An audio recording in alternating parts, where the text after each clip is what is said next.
வாக்கு பெட்டியில நீங்க ஏப்ரல் 19ஆம் தேதி வாக்குச்சாவடிக்கு போனீங்கன்னா முதல் பெட்டி, அதுல 4வது பேர் அக்கா ஜோதிமணியுடைய பேர் இருக்கும். அதுக்கு பக்கத்துல நம்முடைய வெற்றி சின்னம், கை சின்னம் இருக்கும். அதுக்கு பக்கத்துல ஒரு பட்டன் இருக்கும், ஒரு நீல நிற பட்டன் இருக்கும். அந்த பட்டன்ல வைக்கிறீங்களே ஒரு ஓட்டு, அமுக்குறீங்களே ஒரு ஓட்டு, அதுதான் நம்ம மோடிக்கு வைக்கிற வேட்டு.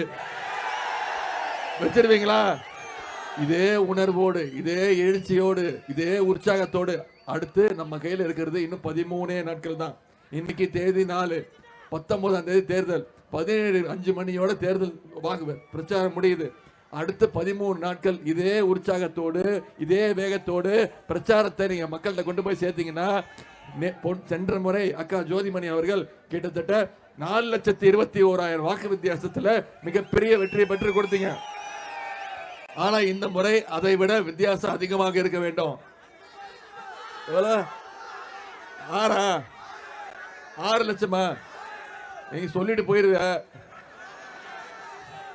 சரி, நான் ஒரே ஒரு சவால், ஒரே ஒரு வாக்குறுதி கொடுக்கிறேன். சரியா?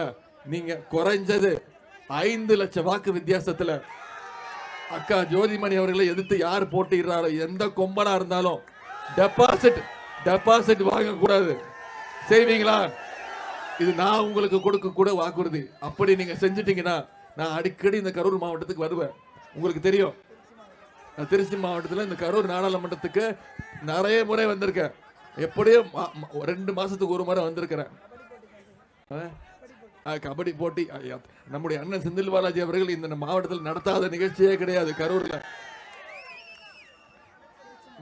திருச்சி மாவட்டத்திலையும் கரூர் மாவட்டத்துக்கு சேர்த்து, அதாவது நான் உங்களுக்கு ஒரு வாக்குறுதி கொடுக்கிறேன். அப்படி நீங்க அக்காவை குறைந்தது 5 லட்சம் வாக்கு வித்தியாசத்தில் ஜெயிக்க வச்சிட்டீங்கன்னா, நான் மாசம் 2 முறை இந்த கரூர் நாடாளுமன்ற தொகுதிக்கு வருகிறது.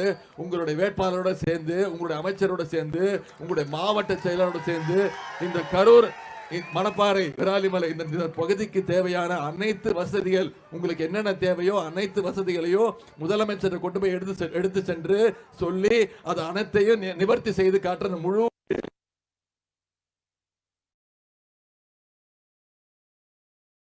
கலைஞர் பேரை சொல்றத நிச்சயம் செய்வேன். இப்போ நீங்க எனக்கு வாக்குறுதி கொடுங்க.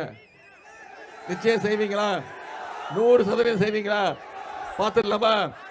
நான் 4ஆம் தேதி காலையில தொலைக்காட்சியை ஆன் பண்ணிட்டு, தொலைக்காட்சியை செய்தி ஆன் பண்ணிட்டு வாக்கு எண்ணிக்கை பார்த்துக்கிட்டே இருப்பேன். கரூர் எவ்வளவு வித்தியாசம்னு பார்த்துக்கிட்டே இருப்பேன். அந்த 5 லட்சம் மட்டும் வரல, அப்புறம் உங்ககிட்ட வரவே மாட்டேன். சரி, அதே மாதிரி 2021 சட்டமன்ற தேர்தலில் நம்முடைய உதயசூரியன் சின்னத்தில் போட்டியிட்ட கழக வேட்பாளர், கூட்டணி வேட்பாளர் சகோதரர் திரு அப்துல் சமத் அவர்களை கிட்டத்தட்ட 12,300 வாக்கு வித்தியாசத்துல வெற்றி பெற வச்சீங்க. அந்த வெற்றிக்கும் நீங்க தான் காரணம். அதற்கு இந்த நேரத்தில் நன்றி சொல்லிக்கிறேன். இந்த 3 வருஷத்துல மட்டும் இந்த மணப்பாறை சட்டமன்ற தொகுதிக்கு நாம செஞ்சிருக்கக்கூடிய சில பணிகளை மட்டும் உங்களுக்கு ஞாபகப்படுத்த விரும்புகிறேன். மணப்பாறையில புதிய அரசு கலை அறிவியல் கல்லூரி தொடங்கப்பட்டுள்ளது. இது நான் போன சட்டமன்ற தேர்தலுக்கு வரும்போது நான் கொடுத்த வாக்குறுதி. நான் சொன்னதை செஞ்சு காட்டினார் தலைவர் அவர்கள், செஞ்சு காட்டினார். அதே போல மணப்பாறையில காவிரி கூட்டு குடிநீர் திட்டம் சிறப்பாக செயல்படுத்தப்பட்டு வருகிறது. மணப்பாறை துவரங்குறிச்சி இடையே புத்தானத்தம் வழியாக 120 கோடி மதிப்பீட்டில் சாலை அமைக்கப்பட்டுள்ளது. சிறு வியாபாரிகள் நலனுக்காக 7,65,00,000 ரூபாய் மதிப்பீட்டில் வார சந்தை கடைகள் கட்டி கொடுக்கப்பட்டுள்ளது. 23 கோடியே 38 லட்சம் மதிப்பீட்டில் வருங்காபுரி மற்றும் வையம்பட்டி சுற்று வட்டார பகுதிகளில் 7 புதிய பாலங்கள் கட்டப்பட்டு மக்கள் பயன்பாட்டிற்கு வந்துள்ளது. இதெல்லாம் நம்ம இந்த 3 வருஷத்துல செஞ்சிருக்கக்கூடிய சின்ன சின்ன சாதனைகள். இன்னும் நிறைய சாதனைகள் செய்ய வேண்டியிருக்கு, வாக்குறுதிகள் இருக்கு. அதே மாதிரி நம்முடைய தலைவர் அவர்கள், கலைஞர் அவர்கள் எப்பொழுதுமே தேர்தல் வாக்குறுதி, தேர்தல் அறிக்கை வெளியிட்டு சொல்வார், சொல்வதை செய்வோம், செய்வதைத்தான் சொல்லுவோம்னு செஞ்சு காட்டின தலைவர் முத்தமிழர் டாக்டர் கலைஞர் அவர்கள். அதே மாதிரி நம்முடைய தலைவர், கழக தலைவர் முத்துவேல் கருணாநிதி ஸ்டாலின் அவர்களும் எப்பொழுதுமே சொல்வதை செய்வார், செய்வதைத்தான் சொல்லுவார். அப்படி சில தேர்தல் வாக்குறுதிகளை இந்த பகுதிக்கு, மணப்பாறை சட்டமன்ற தொகுதிக்கு அறிவிச்சிருக்கிறார். அதுல சிலவற்றை மட்டும் இங்க நான் குறிப்பிட விரும்புகின்றேன். வையம்பட்டியில அரசு தொழிற்பயிற்சி மையம், அதாவது ITI விரைவில் தொடங்கப்படும். மணப்பாறை மாவட்ட தலைமை அரசு மருத்துவமனையில விபத்து மற்றும் அவசர சிகிச்சைக்கான கட்டிடம் திறந்து வைக்கப்படும். பால் உற்பத்தியில சிறந்து விளங்கும் மணப்பாறைக்கு கூடுதல் கால்நடை மருத்துவமனை அமைத்து தரப்படும். காவேரி குண்டாறு இணைப்பு திட்டத்தில் பொன்னையாறு அணை, தன்னூத்து அணை இணைப்பு குறித்து ஆய்வு செய்து நடவடிக்கை எடுக்கப்படும். இதெல்லாம் நம்முடைய தலைவர் அவர்கள் சொல்லியிருக்கக்கூடிய தேர்தல் வாக்குறுதிகள். இது மட்டும் இல்ல, நம்முடைய இந்தியா கூட்டணி வெற்றி பெற்றுச்சுன்னா தலைவர் அவர்கள் வாக்குறுதி கொடுத்திருக்கிறாங்க. அம்மா இப்போ கேஸ் சிலிண்டர் விலை எவ்வளவுமா? 2014 கேஸ் சிலிண்டர் எவ்வளவு? 450 ரூபாய் இருந்துச்சு. கரெக்டா? இந்த 10 வருஷத்துல திரு மோடி அவர்கள் 1200 ரூபாய் ஏத்தினாரு. இப்போ உங்களுக்கு பரிசுன்னு சொல்லி உங்களை ஏமாத்துறதுக்காக தேர்தல் நாடகம் 100 ரூபாய் கம்மி பண்ணிருக்காரு. ஏத்துனது எவ்வளவுமா? ஏத்துனது 800 ரூபாய், இறக்குனது எவ்வளவு? 100 ரூபாய். ஏமாத்துறாரு. ஏமாந்துறாதீங்க. மீண்டும் அவர் பிரதமர் ஆனார்னா ஆக மாட்டார், வாய்ப்பே கிடையாது. 500 ரூபாய் ஏத்தினாலும் ஏத்துவாரு. நம்ம தலைவர் தேர்தல் வாக்குறுதி கொடுத்திருக்கிறாரு. மீண்டும் இந்தியா கூட்டணி ஆட்சிக்கு வந்ததுன்னா கேஸ் சிலிண்டர் விலை 500 ரூபாய்க்கு தருவேன்னு தலைவர் வாக்குறுதி இருக்கிறார். அதே மாதிரி பெட்ரோல், 1 லிட்டர் பெட்ரோல் 75 ரூபாய்க்கு கொடுப்பேன்னு தலைவர் வாக்குறுதி கொடுத்திருக்கிறார். அதே மாதிரி டீசல் 1 லிட்டர் டீசல் 65 ரூபாய்க்கு தரேன்னு தலைவர் வாக்குறுதி கொடுத்திருக்கிறார். இதெல்லாம் நடக்கணுமா வேணாமா? இதெல்லாம் நடக்கணும்னா ஏப்ரல் 19ஆம் தேதி கை சின்னத்துல நீங்க வாக்களிக்கணும். இது எல்லாம் விட மிக மிக முக்கியமான வாக்குறுதி கேளுங்க. அதாவது நம்ம தேசிய நெடுஞ்சாலையில பயணம் பண்றோம்ல, அப்போ 5 கிலோமீட்டர் 6 கிலோமீட்டருக்கு ஒரு முறை நம்ம டோல் பூத் சுங்கச்சாவடி கட்டுறோம். தலைவர் அவர்கள் வாக்குறுதி கொடுத்திருக்காங்க.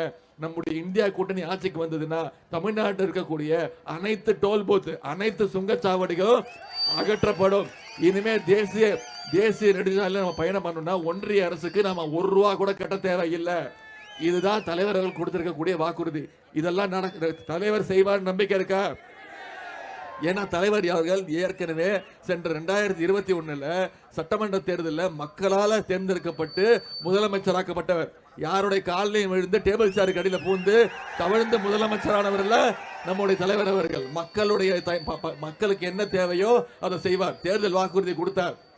வந்து ஆட்சியில உட்கார்ந்து முதல் கையெழுத்து மகளிர். உங்களுக்கு தெரியும், மகளிருக்கு கட்டணமில்லா பேருந்து திட்டத்தை கொடுத்தாரா இல்லையாமா? பயன்படுத்துறீங்களா இல்லையா? பயன்படுத்துறீங்களா இல்லையா? இந்த விடியல் பயணம், அதாவது இந்த மகளிருக்கு கட்டணமில்லா திட்டத்தின் கீழே இதுவரைக்கும் இந்த கரூர் மாவட்டத்தில் மட்டும் 7 கோடி மகளிர் பயணம் மேற்கொண்டிருக்கிறீங்க. எவ்வளவு? 7 கோடி முறை பயணம் மேற்கொண்டிருக்கிறீங்க. அதே மாதிரி நம்முடைய புதுமை பெண் திட்டம்னு ஒரு திட்டம். இப்போ இந்த பஸ் இருக்குல்ல, எங்க பார்த்தாலுமே இந்த பிங்க் பஸ் தான். அந்த பிங்க் பஸ் முழுக்க மகளிர் தான். மகளிர், குழந்தைகள், மாற்றுத்திறனாளிகள் தான். இப்ப இந்த பிங்க் பஸ் யாரும் கூப்பிடுறது இல்ல. எல்லாரும் செல்லமா என்ன சொல்றாங்க? தலைவர் பேரை சொல்லி ஸ்டாலின் பஸ் தான் கூப்பிடுறாங்க. அதே மாதிரி தான் இன்னொரு திட்டம், புதுமை பெண் திட்டம். இங்க இவ்வளவு மகளிர் வந்திருக்கீங்க, ஆண்களுக்கு நிகரா மகளிர் வந்திருக்கீங்க. உங்ககிட்ட ஒரே ஒரு கேள்வி கேட்கிறோமா? ஒரு 100 வருஷத்துக்கு முன்னாடி, 125 வருஷத்துக்கு முன்னாடி பெண்கள் வீட்டை விட்டு வெளில வர முடியுமா? பெண்களுக்கு படிப்பதற்கு உரிமை இருந்ததா? பெண்கள் கணவனை தவிர வேற யார்ட்ட பேசுறதுக்கு உரிமை இருந்ததா? வீட்டை விட்டு வெளில வர முடியாது. எந்த உரிமையும் பெண்களுக்கு கிடையாது. இன்னும் சொல்ல போனா பெண்கள் மேலாடை உடுத்துறீங்கல்ல, அதற்கு கூட உங்களுக்கு உரிமை கிடையாது. இதையெல்லாம் போராடி தன்னுடைய வாழ்நாள் முழுக்க 97 வயசு வரைக்கும் பெண்கள் அடிமையா இருக்கக்கூடாது, பெண்கள் விடுதலைக்காக போராடியவர் தான் தந்தை பெரியார் அவர்கள். பாதகம் செய்பவரை கண்டால் நாம் பயங்கொள்ளலாகாது பாப்பா, மோதி மிதித்து விடு பாப்பா, அவர் முகத்தில் உமிழ்ந்து விடு பாப்பா. அண்மை செய்திகளை உடனுக்குடன் தெரிந்து கொள்ள இணைந்திருங்கள் இயம்நாடு தொலைக்காட்சியுடன்.